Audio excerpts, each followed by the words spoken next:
अस्सलामुअलैकुम दोस्तों, कैसे हैं आप लोग। उम्मीद है आप खैरियत से होंगे। ए हक चैनल पर आपका खैर मकदम है, आपका स्वागत है। आज के इस वीडियो में हम डिस्कस करेंगे शिक्षण अधिगम सामग्री की बात करेंगे, जो कि उर्दू में जिसको कहेंगे हम तदरीसी आमोज़शी मवाद। जी बिल्कुल, हम बिल्कुल एकदम पॉइंट समझने की कोशिश करेंगे। ज़्यादा हम थ्योरी समझने की कोशिश नहीं करेंगे, सिर्फ पॉइंट पॉइंट उठाएंगे और उसको समझने की कोशिश करेंगे और इससे रिलेट करके कुछ क्वेश्चनों को करेंगे। तो वीडियो में अंत तक बने रहिएगा, और अगर चैनल पर नए हैं तो चैनल को सब्सक्राइब करना हरगिज़ ना भूलें और घंटी को भी दबा दीजिएगा, ताकि जब भी हम कोई वीडियो अपलोड करें या ऑनलाइन आएँ तो आप तक सबसे पहले मैसेज जाए। जी बिल्कुल, तो शुरू करते हैं बिना टाइम वेस्ट किए हुए। उम्मीद है आप अपने दोस्तों में भी शेयर कर दिए होंगे। जी, तदरीसी आमोज़शी मवाद। तदरीसी आमोज़शी मवाद के अमल को मुअस्सिर, मतलब आमोज़शी मवाद को जो शिक्षण प्रक्रिया है उनको मुअस्सिर बनाने के लिए, प्रभावी, मुअस्सिर मतलब प्रभावी बनाने के लिए जिन वसाइल मतलब साधन का इस्तेमाल किया जाता है उन्हें तदरीसी आमोज़शी मवाद यानी TLM कहा जाता है। मतलब कह रहा है ये कि जिसके ज़रिए हम अपने क्लासरूम को, अपने शिक्षण अधिगम प्रक्रिया को क्या प्रभावी प्रभावी बना सकते हैं, वो क्या है, TLM है। उसी को हम TLM कहते हैं। बिल्कुल, अगला पॉइंट है, देखते हैं क्या कह रहा है अगला पॉइंट कि यह तलबा के तवज्जो मरकूज़ करने मतलब ध्यान आकर्षित करने, तवज्जो मरकूज़ करने मतलब ध्यान आकर्षित करने, सबक में दिलचस्पी पैदा करने मतलब जो लेसन है उसको रुचिकार बनाने, दिलचस्पी पैदा करना, रुचिकार बनाना, आमोजिश को सहल मतलब सहज करने, और सबक को मानेखेज़ बनाने मतलब मानेखेज़ मतलब अर्थपूर्ण बनाने में क्या करता है, मदद करती है। बिल्कुल, तो कुल मिलाकर शिक्षण जो अधिगम सामग्री है, TLM जो है, उससे क्या होता है, हमारे क्लास क्या है वो प्रभावशाली बनता है, और जिससे हम मुश्किल चीज़ों को आसान तरीक़े से हम बता सकते हैं, अमूर्त चीज़ों को हम मूर्त चीज़ों के द्वारा अच्छे तरीक़े से समझा सकते हैं। जी, मक़रून चीज़ों को, मुजर्रद चीज़ों को मक़रून चीज़ों के द्वारा हम समझा सकते हैं अच्छे से। जी, आगे देखते हैं निसाबी किताब की जो खुसूसियात होनी चाहिए, दरसियात की जो मतलब पाठ्यक्रम की जो खुसूसियत क्या होनी चाहिए, उनमें क्या क्या गुण होने चाहिए। जी, इसको देखते हैं। नंबर 1 है कि पॉइंट है कि निसाबी किताब तिल मरकूज़ हो, यानी तलबा की ज़हनी सतह दिलचस्पियों और रूह अहलियत के मुताबिक हो। मतलब ये कह रहा है कि तिफ़्ल मरकूज़ बाल केंद्रित होना चाहिए, ज़हनी सतह मतलब बुद्धि का स्तर, जो छात्र का बुद्धि स्तर है उसी हिसाब से पाठ्यक्रम का जो किताबें हैं, पुस्तकें हैं, होनी चाहिए।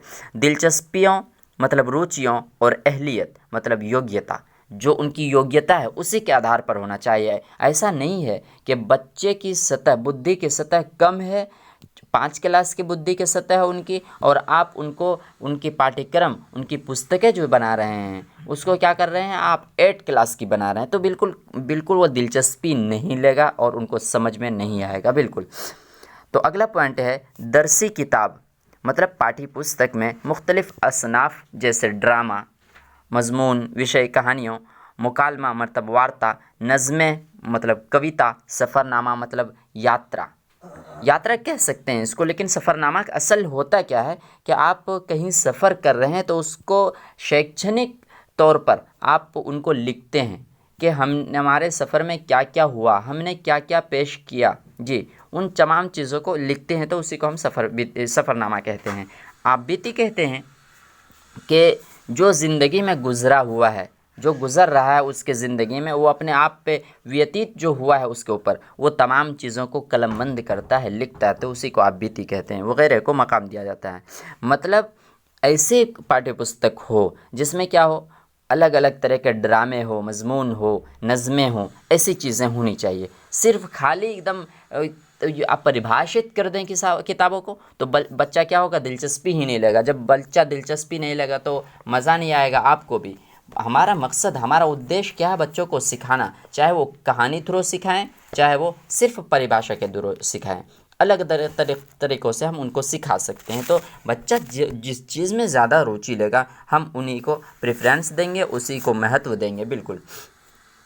अगला पॉइंट कह रहा है कि तलबा के माबैन, माबैन मतलब के बीच में जी, मुस्बत अक़दाम देने वाला हो और मनफी रुझानात की हौसला शिकनी करने वाला हो। हौसला शिकनी करना मतलब हतोत्साहित करना, क्या हौसला शिकनी मतलब हतोत्साहित करना, और रुझानात कहेंगे प्रवृत्तियों को जी, और माबैन कहेंगे के बीच मतलब छात्रों के बीच ऐसा मुस्बत अक़दाम, पॉजिटिव थॉट्स के, और पॉजिटिव क्या है, उनके अक़दाम को बढ़ावा मिलना चाहिए। मनफी जो है निगेटिव जो थॉट्स है उनके अंदर, उनको एकदम क्या करें, हम हतोत्साहित करें।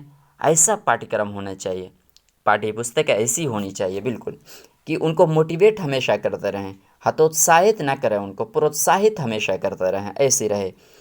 अगला पॉइंट है दरसी किताब के असबाक इख्तिसार से लिखा गया हो और ज़रूरी इस्तिलाहात भी मुहैया कराई गई हो। मतलब दरसी किताब जो है, पाठ्यक्रम की किताबें जो हो वो ज़्यादा लंबी चौड़ी ना हो, इख्तिसार हो, बिल्कुल संक्षेपण में हो। इख्तिसार कहेंगे संक्षेपण को जी, इख्तिसार हम कहेंगे संक्षेपण को, से लिखा गया, और ज़रूरी इस्तिलाहात जो उनमें परिभाषा है, जो वर्ड कहना है मैं उनको जो समझाना है वो बिल्कुल संक्षेपण में है और शब्दावली बहुत कम हो उसकी जी, मुहैया कराई गई हो। मुहैया कराना मतलब प्रदान कराना, इस तरह का होना चाहिए। और 2-3 पॉइंट समझते हैं, उसके बाद क्वेश्चन करने की कोशिश करते हैं जी। अगला पॉइंट है दरसी किताब में मालूमाती सवाल के बजाय, क्या मालूमाती सवाल के बजाय फ़िक्री अंदाज़ जी, फ़िक्र अंगेज़ तफ़हीम और ज़ुबान को फ़रोग़ देने वाला हो। मतलब ऐसा होना चाहिए, ज़्यादा नॉलेजेबल नहीं होना चाहिए जी, ज़्यादा नॉलेजेबल नहीं होना चाहिए, ज़्यादा ये होना चाहिए कि बच्चों को ज़्यादा से ज़्यादा चिंतनशील कैसे बनाएं जी, बच्चा फ़िक्र अंगेज़ कैसे बने, ज़्यादा से ज़्यादा सोचे कैसे वो, इस तरह की जानकारी होनी चाहिए। सिर्फ हम ज्ञान को परोसना हमारा मकसद नहीं है, उनके अंदर कौशल का विकास करना है जी, बिल्कुल चिंतन कौशल का विकास करना है जी। तफ़हीम मतलब कहते हैं समझने को, क्या समझ को जी, और ज़ुबान को फ़रोग़ देना मतलब विकास करना।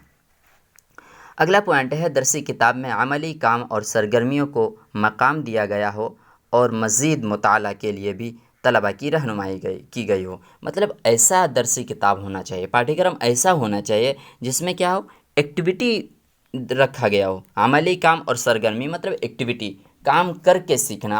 अमली का मतलब जो गतिविधियों द्वारा सीखे, सरगर्मी के मतलब ही होता है गतिविधि जी, को मकाम दिया गया हो। और मज़ीद मुताला मतलब ऐसा कहा गया उसमें कि आप और दूसरी किताबों को इसके लिए पढ़ सकते हैं जी, उनको मोटिवेट किया गया हो और ज़्यादा से ज़्यादा अलग अलग किताबों को पढ़ने का जी। अब इससे रिलेट करके हम कुछ क्वेश्चनों को समझते हैं और देखते हैं किस तरह को कौन ऑप्शन गलत होता है और किस तरह कौन सही होता है।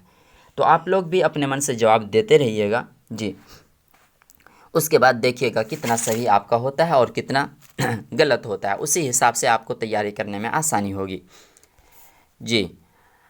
नंबर 1 है क्वेश्चन, दर्ज झैल में से कौन ज़ुबान की क्लास में तस्वीर या पोस्टर के इस्तेमाल के हवाले से सही नहीं है जी, सही नहीं है। नेगेटिव क्वेश्चनों को हम बहुत ही ध्यान से समझेंगे जी, क्योंकि पूरा क्वेश्चन पॉजिटिव है, आखिर में एक नहीं होने की वजह से हमारा पूरा क्वेश्चन और पूरा ऑप्शन निगेटिव कर दे रहा है, इसलिए हम निगेटिव क्वेश्चनों को अच्छे से देखेंगे। नंबर 1 है ये बच्चों को अपने इजहार और तस्वीरों की बुनियाद पर लिखने का मौका फराहम करता है। और नंबर बी है ये बच्चों को ख़याली दुनिया और क्लास में तख्लीक़ियत का मौका फ़राहम करता है। तख्लीक़ियत सृजनात्मकता का मौका फ़राहम करता है, अलग अलग चीज़ों को, अलग अलग सोच विचारों को मौका फ़राहम करता है जी। नंबर सी है ये बच्चों को सुनने की महारतों को फ़रोग़ देने का मौका फ़राहम करता है। और नंबर डी है ये बच्चों को तस्वीर के मुशाहिदे का मौका फ़राहम करता है। तो इसका जवाब दें आप लोग जी, इसका जवाब दें आप लोग। तो इसका जवाब दें आप लोग कि कौन सा ऑप्शन सही होगा। देखिए, तस्वीर और पोस्टरों के इस्तेमाल के हवाले से सही नहीं है। तस्वीर और पोस्टरों की जब हम बात करें तो उसमें हमारा क्या होगा, सुनने की महारत कहाँ से फ़रोग़ होगा। वो क्या बोलता है, जो हम सुनेंगे उनको हम देख सकते हैं, उनका अध्ययन सकते हैं और उस हिसाब से हम लिख सकते हैं, बोल सकते हैं, उस पर चर्चा कर सकते हैं, सुन नहीं सकते बिल्कुल। ऑप्शन नंबर नहीं कह रहा है तो हमारा इसलिए ऑप्शन नंबर सी सही होगा। आगे देखते हैं, क्वेश्चन थोड़ा बड़ा है इसलिए, हाँ जी, इसका जवाब दें आप लोग के 2 नंबर क्वेश्चन का। 2 नंबर क्वेश्चन कह रहा है कि एक उस्ताद क्लासरूम में बेटी बचाओ बेटी पढ़ाओ का पोस्टर लाता है और दीवार पर चस्पा कर देता है। चस्पा कर देता है मतलब चिपका देता है। वो तलबा से उसे बहुत गौर से देखने और फिर उससे मुताल्लिक़ इक़्तिबास लिखने के लिए कहता है। मतलब कह रहा है कि एक पोस्टर लेके आया और चिपका दिया, और क्या कह रहा है, बच्चों को बहुत गौर से देखो और उससे क्या एक पैराग्राफ लिखो। इक़्तिबास लिखना, एक मज़मून लिखना, जी, लिखने के लिए कहता है। उस्ताद इसके ज़रिए इस्तेमाल करदा पोस्टर क्या है? जी, उस्ताद के ज़रिए इस्तेमाल करदा पोस्टर क्या है? जी, जवाब दें। नंबर 1 है मरबूत मवाद, और नंबर बी है दुरुस्त मवाद, और नंबर सी है बेकार मवाद, और नंबर डी है मुस्तनद मवाद। तो बिल्कुल ऑप्शन नंबर 1 होगा कि क्या उससे रिलेट कर रहा है। मरबूत मतलब होता है जोड़ना, जी।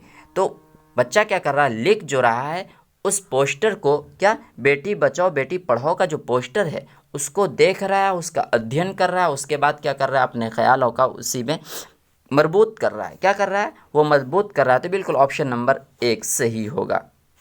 उम्मीद है समझ रहे होंगे। जी, अगला क्वेश्चन देखते हैं।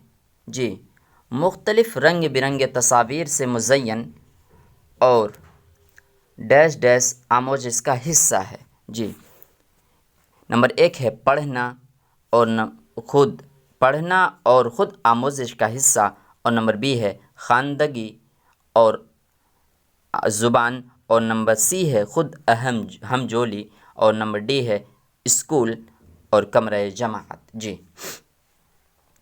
तो ऑप्शन नंबर इसका जो होगा, ऑप्शन नंबर डी होना चाहिए। बिल्कुल ऑप्शन नंबर इसका डी होना चाहिए। हालांकि कुछ प्रकाशन के लोगों ने क्या है, बी कहा है इसका, कि मुख्तलिफ रंग बिरंगे तस्वीर से मुज़य्यन ख़ानदगी और ज़ुबान आमोज़िश का हिस्सा है। तो अगर हम ख़ानदगी की बात करें तो रंग बिरंगे ख़ानदगी और ज़ुबान नहीं होता। जी, रंग बिरंगे जिसको हम समृद्ध वातावरण कहते हैं, जी, प्रिंटेड क्लासरूम कहते हैं। तो ये हमारे हिसाब से होना चाहिए कि मुख्तलिफ रंग बिरंगे तस्वीर से मुज़य्यन स्कूल, जी, और कमरे जमात आमोज़िश का हिस्सा है। क्योंकि कहा जाता है कि क्लासरूम को ज़्यादा से ज़्यादा प्रिंटेड रखना चाहिए, जिससे क्या हो, बच्चा अट्रैक्ट होता है, बच्चों को सीखने का मौका फराहम करता है। जी, बिल्कुल ऑप्शन नंबर हमारे हिसाब से डी होना चाहिए और यही ज़्यादा सटीक होना चाहिए। बिल्कुल। अब हो सकता है प्रकाशन के लोगों ने क्या है, प्रिंट करने में गलती की होगी। जी जी, इसका अगला देखते हैं, 4 नंबर क्वेश्चन। आप लोग कमेंट करके बताइएगा क्या है, ज़रूर बताइएगा इसका। जी, इसका देखते हैं 4 नंबर क्वेश्चन की बात करें अगर हम, कि दरसी किताब से परे जाने का मतलब है। नंबर 1 है परे जाना मतलब अलग जाना, हट जाना उससे। जी, नंबर 1 है दरसी किताब मुकम्मल करना ज़रूरी है। नंबर, अगर ज़रूरी करना होगा तो क्या परे क्यों जाएंगे, हम उस पर संलग्न रहेंगे ना। जी, नंबर बी है दरसी किताब के अलावा इजाफ़ी मवाद, और नंबर सी है दरसी किताब के इश्काल। इश्काल मतलब जो डॉट्स हो उनके, जी, के सतह तलबा की इदराक, इदराक मतलब समझ, फ़हम, जी, की सतह से परे हैं। नंबर डी है दरसी किताब सतह से थोड़ा ऊपर हो। जी, तो ये तो बिल्कुल गलत है कि जो इश्काल जो है, इश्काल की सतह तलबा की इदराक के समय जो दरसी किताब का जो डॉट्स है उनका इतना ख़तरनाक है कि बच्चा अगर 5 क्लास का है तो उस 5 क्लास के किताब में क्या है, डॉट्स जो है, इश्काल जो है वो 8 क्लास वाला है, तो बच्चे की सतह से ऊपर है ना, तो गलत होगा ये बिल्कुल ऑप्शन नंबर। और दरसी किताब सतह से थोड़ा ऊपर पढ़ना मतलब जो किताब उनको 8 क्लास का है तो उससे कुछ ज़्यादा अलग हट के पढ़ना, थोड़ा उसकी सतह से अलग। पढ़ तो रहा है वो 5 ही क्लास का, लेकिन उसकी सतह कुछ और हो, तो ये बिल्कुल गलत होगा। हमारा ऑप्शन नंबर बी होगा दरसी किताब के अलावा इजाफ़ी मवाद, कि जो हम दरसी किताब पढ़ रहे हैं उसके अलावा भी हमें पढ़ना है।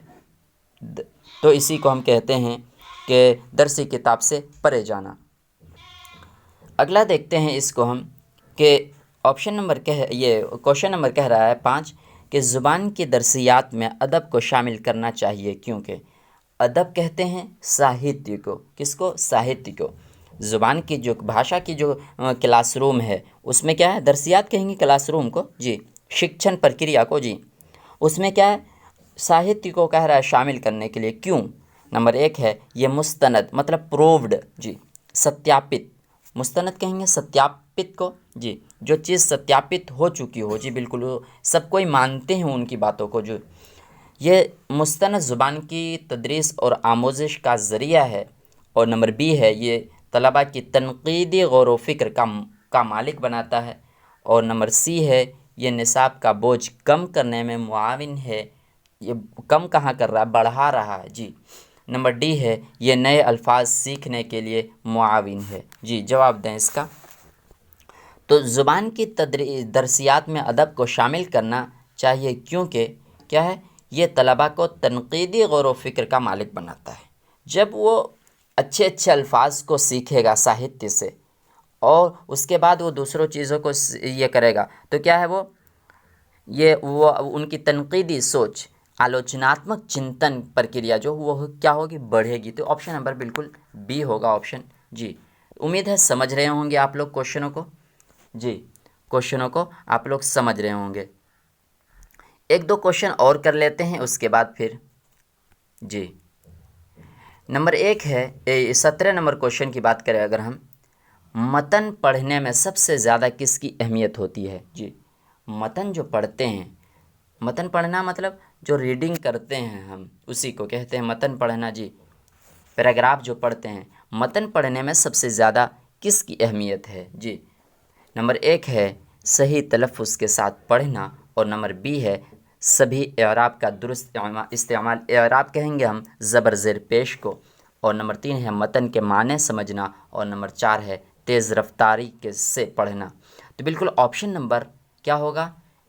3 होगा। मतन जो पढ़ेंगे हम उनके माने समझना होगा। क्या? माने समझना होगा। बिल्कुल ऑप्शन नंबर 3 सही होगा। तो आज के लिए बस इतना ही। वीडियो कैसा रहा आप लोग कमेंट बॉक्स में ज़रूर बताइएगा। और रोज़ाना उर्दू का क्लास जो है 7:35 पर होता है। आप लोग ज़रूर जुड़ें और अपने दोस्तों को भी जोड़ें। और अगर चैनल पर नए हैं तो चैनल को सब्सक्राइब करना हरगिज़ ना भूलें जी। तो मिलते हैं फिर अगले क्लास में। तब तक लोग अपना ख्याल रखिएगा जी।